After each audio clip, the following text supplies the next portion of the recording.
Well, the daytimes are very comfortable and nice and sunny, but the morning was rather cold this morning.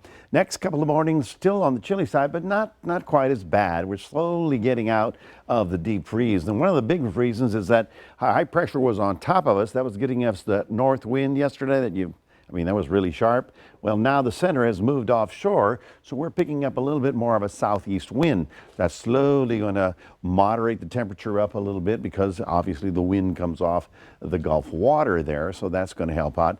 Band of cloud cover sort of drifting over North Texas. They had a little sprinkle here, a little sprinkle there, but no significant problems. They really, above I-20, if you know Abilene to Midland, they still have snow on the ground and ice on the ground, so they're having to drive very carefully up there, all the way up to the Panhandle and all of eastern New Mexico, this area of the state, just still snow on the ground. Of course, the snow on the ground goes all the way up to New England, where they're still having problems with that deep area of low pressure. As far as we're concerned tonight, we still have a freeze advisory because we're getting down to about 28, 29 degrees. Okay, it's below freezing, but it's, not 16 or 18. That's going to help, but I guess if anything is a wet area, there's water on the roadways, that would refreeze at night, so we got to be very cautious with that. Out here in the hill country, we've got a wind chill advisory because every time the wind chill gets down below 15, they put out that advisory. And of course, this weather statement up here for the icy roadways, there you see the little bitty bands of ice and snow that are still basically drifting across North Texas.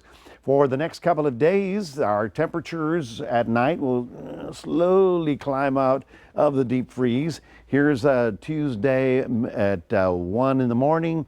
You can see how we're dropping down into the 30s, and we'll go all the way to Wednesday sunrise, 6 a.m., and even 32, but you probably going to see a 28 or a 29 here or there, so rather chilly. Now the daytime, however, is going to warm up very nicely. We'll get up to almost 60 degrees tomorrow, and then as we get to the weekend, it gets even nicer. So here are the low temperatures. 29, then 32 Thursday, and a whopping 37 on Friday, and then a little cool front comes in on Saturday, Sunday that actually cools us back down a little bit. But the big picture, as I mentioned yesterday, it's very important. The major vortex of cold air is right here, and that's not moving.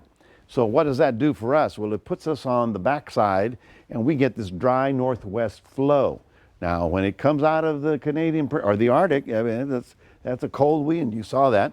And even though there is some stormy weather on the west coast, the storms from the west are not going to be crossing over. They're not as cold from the west coast, and they have more moisture. So we're going to stay kind of cold and dry, basically, through the next 5 to 7 days, as the east coast is just going to get hammered because they're not going to get out of the deep freeze. In fact, oh, here we go. Yeah, this is a good map. Watch this.